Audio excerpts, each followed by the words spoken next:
भगवान भी कहते हैं कि तुम प्रयास करो, पुरुषार्थ करो तो मैं तुम्हारे साथ हूं, और पुरुषार्थ ही मत करो, कर्महीन बन के बैठे रहो तो मैं तो किसी के साथ नहीं। कृष्ण ने अर्जुन को कहा है कि जो पुरुषार्थी हैं उनको मैं प्रेम करता हूं, और जो सिर्फ घंटी बजाते हैं, तिलक चंदन लगाते हैं, उनके पास में कभी फटकता नहीं, क्योंकि वो पुरुषार्थी नहीं।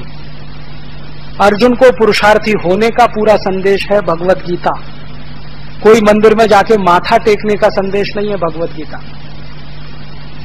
अर्जुन कर्महीन हो रहा है, कमजोर हो रहा है, ताकत कम होती जा रही है, मन में भय बैठ रहा है, क्या करूं, कैसे करूं, ये सब मेरे हैं, प्रियजन हैं, कैसे लड़ूं। तो कृष्ण ने भगवत गीता सुनाई है, और वो पुरुषार्थी बनने के लिए सुनाई। रामचंद्र जी की कहानी हम पढ़े, राम की कथा पुरुषार्थी होने की कथा है। पूरा का पूरा उनका जीवन एक ही संदेश देता है, पुरुषार्थी बनो। अगर राम ने ये सोच लिया होता मैं तो अयोध्या से अकेला जा रहा हूं, मेरे साथ तो एक पत्नी है और आधा मेरा भाई है लक्ष्मण, मैं कैसे लड़ूंगा रावण से, तो वो तो निकले ही नहीं होते घर से कभी। हम सब जानते हैं कि राम सेना लेके नहीं निकले थे, राम दास दासियों को लेके नहीं निकले थे, घर से वैभव और संपत्ति लेके नहीं निकले थे, अकेले निकले थे अपनी पत्नी और भाई के साथ। नहीं निकले होते तो राक्षस संस्कृति का ही इस देश में बोलबाला होता, बाकी तो कुछ होता नहीं इस देश में। लेकिन निकल पड़े, वो निकल पड़े तो भील, कोल, किन्नर, नर सब उनके पीछे लाखों की संख्या में खड़े हो गए, और रावण जैसे शक्तिशाली राजा को परास्त कर दिया। तो दुनिया में कोई भी आदमी कोई काम करता है तो अकेला ही निकलता है। तो आप ये मत सोचिए कि मैं अकेला हूं, मैं क्या कर सकता हूं। अकेला आदमी तो बहुत कुछ करता है, संकल्प होना चाहिए। तो मुझे लगता है कि आजादी के स्वदेशी आंदोलन के 100वें वर्ष पर, वंदे मातरम आंदोलन के शताब्दी वर्ष पर कुछ तो संकल्प करें अपने मन में, और इतना ही संकल्प करें कि हम भारत को भारतीयता की तरफ ले जाने के लिए जीवन भर प्रयास करेंगे। सफल हो या ना हो ये दूसरी बात है, प्रयास हम करेंगे। क्योंकि कृष्ण ने हमें कहा है कि तुम चिंता मत करो, फल की चिंता तुम करने के अधिकारी नहीं हो, तुम काम करो, प्रयास करो, फल मिले ना मिले, मा फलेषु कदाचन। तो हम प्रयास करें, पूरी ईमानदारी से करें, कर्मठता से करें, निष्ठा से करें, तो शायद आने वाले 3 साल, 5 साल, 10 साल में ये देश भारतीयता की तरफ लौट सकता है, समाज भारतीयता की तरफ लौट सकता है। और नहीं करेंगे तो जो पीढ़ी जवान हो रही है ना, ये आपकी आंखों के सामने ही इस देश को खड्डे में ले जाके डालने वाली है, आपके देखते देखते। क्योंकि ये जो नई पीढ़ी आ रही है ना, इसको भारतीयता का संस्कार तो मिल नहीं पा रहा है, क्योंकि कॉन्वेंट में पढ़कर निकल रही है, तो संस्कार तो यूरोपियन है, तो वो भारत को तो पहचानते भी नहीं है, जानते भी नहीं है। अगर जानते और पहचानते होते तो अपने दादाजी को पूछते, would you be my Valentine. वो तो ये कहते कि भाई हम तो रक्षाबंधन मनाएंगे हमारे कॉलेज में, हम ये वैलेंटाइन डे नहीं मनाएंगे। अगर जानते बूझते समझते तो, अगर हमारी युवा पीढ़ी जानती बूझती समझती तो अब कॉलेजेस में फैशन परेड होने लगी है, यूनिवर्सिटीज में फैशन परेड होने लगी है। ये होता क्या, हमने अपने बच्चों को उन फैशन परेडों में पहले से ही शामिल करने का अब तय कर लिया है। छोटे छोटे नर्सरी स्कूलों में फैशन परेड होने लगी। यूरोप में शरीर का आनंद ही सब कुछ है, इसलिए शरीर और यौनिकता के आसपास सब कुछ घूमता है वहां पर। भारत में शरीर का आनंद कुछ भी नहीं है। तो हम तय करें जाना किधर है, और ये मेरे लिए और आप सबके लिए बहुत सही समय है कि अब हम देश के बारे में चिंतन करें। चिंता कम करें, चिंतन ज्यादा करें। ज्यादा लोग चिंता से ग्रसित हैं, हाय क्या होगा, हाय क्या होगा। चिंता छोड़िए, चिंतन करिए, रास्ते निकलेंगे उसमें। तो आज भारत और यूरोप का चिंतन मैंने आपके बीच में इसलिए रखा कि हम तय करें हमें जाना किधर है। अगर हम भारत और भारतीयता की तरफ जाना चाहते हैं तो ये मान लें कि हर देश की सभ्यता उसकी भौगोलिक परिस्थिति के हिसाब से तय होती है। भारत एक गर्म देश है या समशीतोष्ण जलवायु का देश है, तो यहाँ की सभ्यता में हर वो चीज होगी जो प्रकृति से संबंधित है। यूरोप ठंडा देश है, उस ठंडे देश की सभ्यता में जो कुछ भी होगा वो उनकी प्रकृति से जुड़ा हुआ होगा। अब वहां से कुछ आया है और हमने बिना सोचे समझे उसकी नकल कर लिया तो हमको ही नुकसान करेगा, उनको नहीं करेगा। आपके घर में किसी बच्चे का जन्म हुआ, लातूर म्युनिसिपल कॉरपोरेशन से आपको बर्थ सर्टिफिकेट अगर लेना है तो बिना रिश्वत के संभव नहीं है। यहां से शुरू होती है लूट। जन्म हुआ, वहीं से भ्रष्टाचार शुरू। आपको इसका जन्म प्रमाण पत्र चाहिए, वो घूस दीजिए, रिश्वत दीजिए, तभी मिलेगा। और जब मृत्यु होगी उसकी, तब डेथ सर्टिफिकेट चाहिए, वो भी बिना रिश्वत के नहीं मिलेगा।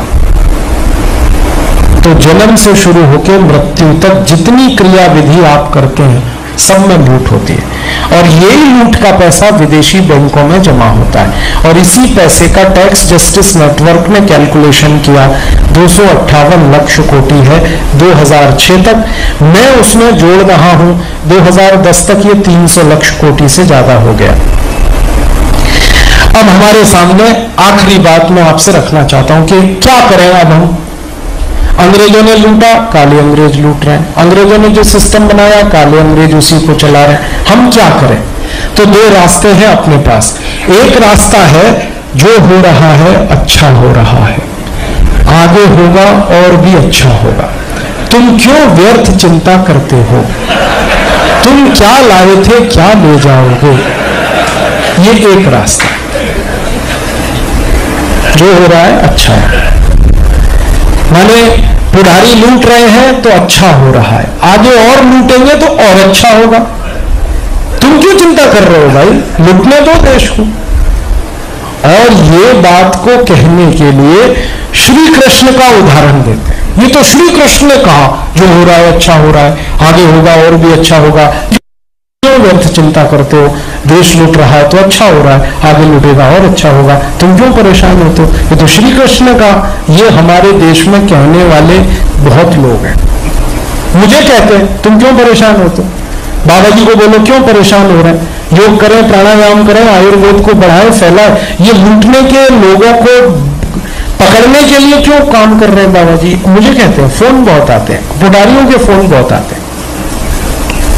तो बाबा जी को मना कर दो, ये सब ना करें, भ्रष्टाचार के खिलाफ कुछ नहीं करना, व्यवस्था परिवर्तन की बात ना करें। वो तो योग सिखाएं, प्राणायाम सिखाएं, बहुत अच्छा है, हम भी उनका सम्मान करते हैं, सारा देश करता है। ये भ्रष्टाचार की बात मत करें, ये मुझे कहते हैं और मुझे सुनाते तुम क्यों परेशान हो, व्यर्थ चिंता क्यों करते हो, जो हो रहा है अच्छा हो रहा है, आगे होगा और भी अच्छा होगा। तब मैं उनसे पूछता हूं कि श्री कृष्ण ने ये कब कहा था, ये तो बताओ। कोई भी बात जो होती है उसका कोई संदर्भ होता है, कंटेक्स्ट होता है। कौन से संदर्भ में श्री कृष्ण ने यह कहा था? श्री कृष्ण ने यह तब कहा था जब अर्जुन युद्ध लड़ने को तैयार नहीं, अर्जुन को युद्ध के लिए तैयार करना पड़ा और श्री कृष्ण ने उसके लिए 18 अध्याय की गीता सुनाई।